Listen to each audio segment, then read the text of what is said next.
8वीं क्लास के प्यारे बच्चों, ये आपकी विज्ञान की वर्कशीट नंबर 17 है, आज की डेट की यानी 14 तारीख की। ठीक है, तो बेटा धातु अधातु के बारे में हम पढ़ रहे थे। तो हमने धातु अधातु के भौतिक गुण पढ़े थे। धातु कठोर होती, चमकीली होती हैं, पीट के चादर बना सकते हैं, आघात वर्धनीय मतलब होता है, खींच के तार यानी तन्यता होती है, विद्युत के ऊष्मा के सुचालक होते हैं, जबकि अधातु इसकी बिल्कुल उल्टी होती हैं। ठीक है ना। तो भौतिक गुण हो गए थे जो हमें आंखों से दिखते हैं। अब हम पढ़ेंगे रासायनिक गुणों के बारे में।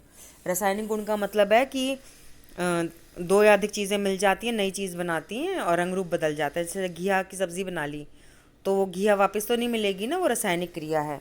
आटा गूंदा, आपने रोटी बना ली तो वो रासायनिक क्रिया है, क्योंकि वापस आटा नहीं मिलेगा, है ना। इस प्रकार से अचार बना लिया, नींबू निचोड़ लिया, वापस नींबू कैसे मिलेगा, निचोड़ गया वो तो गया, अलग हो गया, वो तो टूट गया जहाँ नींबू का रस भरा होता है ना। ठीक है, तो हम पिछली कक्षा में अम्ल और क्षार के गुणों के बारे में पढ़ चुके हैं। तो बेटा अम्ल के लिए याद है, अम्ल जो स्वाद में खट्टे होते हैं, नीले लिटमस को लाल कर देते हैं, वो अम्ल होते हैं।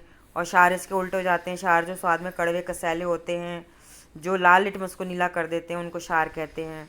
तो अम्ल में हमने बताया था खट्टी चीज़ें, जैसे दही हो गया, सिरका हो गया, विटामिन आंवला हो गया, नींबू मौसमी हो गया। तो बेटा विज्ञान में दही खट्टा क्यों है? क्योंकि उसके अंदर लैक्टिक अम्ल है। सिरका खट्टा क्यों है? क्योंकि सिरका एसिटिक अम्ल होता है। आंवले में विटामिन सी यानी अस्कॉर्बिक अम्ल होता है। और नींबू नारंगी जो खट्टे फल हैं उसमें साइट्रिक अम्ल होता है। और दूसरे अम्ल होते हैं हाइड्रोक्लोरिक अम्ल, सल्फ्यूरिक अम्ल। लेकिन बेटा हम हर अम्ल को चख नहीं सकते, तो इसके लिए याद है ना, लिटमस पत्र पे यूज़ करते हैं ना, है ना। तो ये दिखाया बताया। तो कुछ क्षारक ऐसे होते हैं, सोडियम हाइड्रोक्साइड होता है, साबुन बनाने में इस्तेमाल होता है। कैल्शियम हाइड्रोक्साइड और मैग्नीशियम हाइड्रोक्साइड का नाम एंटासिड के रूप में किया जाता है। बेटा जिन जिन शब्दों के आगे मतलब जो नाम है उसमें सीधे हाथ की तरफ, नाम को जब हम पढ़ते हैं सीधे हाथ की तरफ अम्ल लिखा है तो वो खट्टे होंगे स्वाद में। जैसे लैक्टिक अम्ल, एसिटिक अम्ल, एस्कॉर्बिक अम्ल, साइट्रिक अम्ल, हाइड्रोक्लोरिक अम्ल, सल्फ्यूरिक अम्ल, इनके सीधे हाथ पे अम्ल लिखा है ना, तो ये इनके गुण क्या होंगे? स्वाद में खट्टे होंगे और नीले लिटमस को लाल करेंगे। लेकिन जिन पदार्थों के नाम के सीधे हाथ की तरफ हाइड्रोक्साइड लिखा हो, जैसे sodium hydroxide, calcium hydroxide, magnesium hydroxide, इसका मतलब ये क्षारक हैं। ये कड़वे कसैले होते हैं, चिकने होते हैं, और ये लाल लिटमस को नीला करते हैं, याद रखना। तो इसमें एक शब्द आया हुआ है एंटासिड। एंटासिड का मतलब है जब हम छोले भटूरे वगैरह ऐसी तली हुई चीज़ें खा लेते हैं तो हमें खट्टी डकार आती है, फिर आपकी मम्मी तो आपको इनो दे देती है, घोल के पी लो। तो बेटा इनो क्या करता है, आपके शरीर में जाता है अंदर पेट में और सारी खटास को मार देता है, आपको डकार आने लगती है। तो बेटा जो पेट में अम्ल पैदा होते हैं छोले भटूरे आदि जैसी भारी चीज़ें खाने से, उस अम्ल को मारने वाले को एंटासिड कहते हैं। तो इनो एक एंटासिड है। ठीक है बेटा। अब हम धातु के और रासायनिक गुण की बात करेंगे। तो अम्ल से अभिक्रिया, तो धातुएं अम्ल से अभिक्रिया करके लवण यानी नमक बनाती हैं, हाइड्रोजन गैस उत्पन्न करती हैं जो पॉप ध्वनि के साथ जलती है। कहने का मतलब ये है, हम कोई भी धातु ले लें, लोहा ले लें, सोना चांदी ले लें, उसमें हम अम्ल डाल दें, तो यदि उसमें बुलबुले निकल रहे हैं तो रासायनिक क्रिया हो रही, नहीं तो नहीं हो रही।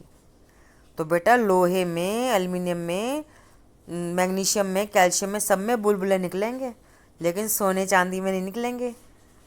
तो इसका क्या मतलब है? वो धातु नहीं है? नहीं है बेटा, लेकिन वो क्रियाशील नहीं है, रासायनिक क्रिया नहीं कर रही हैं। रासायनिक क्रिया आपकी आंखों के सामने होती है, बुलबुले निकलते हैं। तो और वो बुलबुले किस चीज़ के हैं? हाइड्रोजन गैस के। यदि मैं उसको जलाऊंगी तो वो पॉप ध्वनि के साथ पॉप आवाज़ निकालेगी जलते हुए। तो बेटा जब आप स्कूल खुलेंगे 10वीं क्लास में आओगे तो मैं प्रयोग कराऊंगी ये। तो धातु की अभिक्रिया करने में सबकी दर जो अलग होती है, कोई एकदम से क्रिया कर जाता है। याद है सोडियम और पोटाशियम धातु हमने लिखी थी, चाकू से कट जाती हैं आसानी से और आपकी आंखों के सामने देखते देखते गायब हो जाएंगी। जादू नहीं हो रहा कि गायब हो रही हैं, वो रासायनिक क्रिया कर रही हैं हवा की नमी से। तो ये रासायनिक क्रिया आपने याद रखनी है। अम्ल जमा धातु देता है लवण यानी नमक और हाइड्रोजन गैस, इसलिए हमें धातु के बर्तनों में अम्लीय पदार्थ नहीं रखने चाहिए।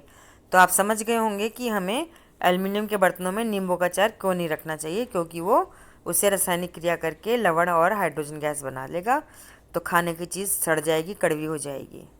क्षार से अभिक्रिया, क्षार से भी यही होता है बेटा, क्षार किसी भी धातु से क्रिया करती है तो लवण यानी नमक और हाइड्रोजन गैस बनाती है। ठीक है, तो प्रश्न एक है सामान्य अम्ल उनके स्रोतों के नाम बताइए, यहाँ से लिख देंगे हम। एल्युमिनियम के बर्तन में क्यों नहीं रखना चाहिए, यहाँ से लिख देंगे हम, यहाँ से। और धातु अम्ल के साथ अभिक्रिया करती है तो क्या बनता है, लवण और हाइड्रोजन गैस। और यदि किसी गैस को जलाने पर पॉप ध्वनि होती है तो कौन सी गैस होगी, हाइड्रोजन गैस। ठीक है बेटा, और अपने आप को कोविड-19 बीमारी से बचा के रखिए। ये सांस की बीमारी है, सांस के द्वारा कोरोना वायरस आपके शरीर में पहुंचता है, इसलिए मास्क लगा के रखें, 2 गज की दूरी का पालन करें, और जब भी घर अंदर आएँ तो साबुन से हाथ अच्छे से धोएं, पैर मुंह भी धो लें, कपड़े भी बदल लें।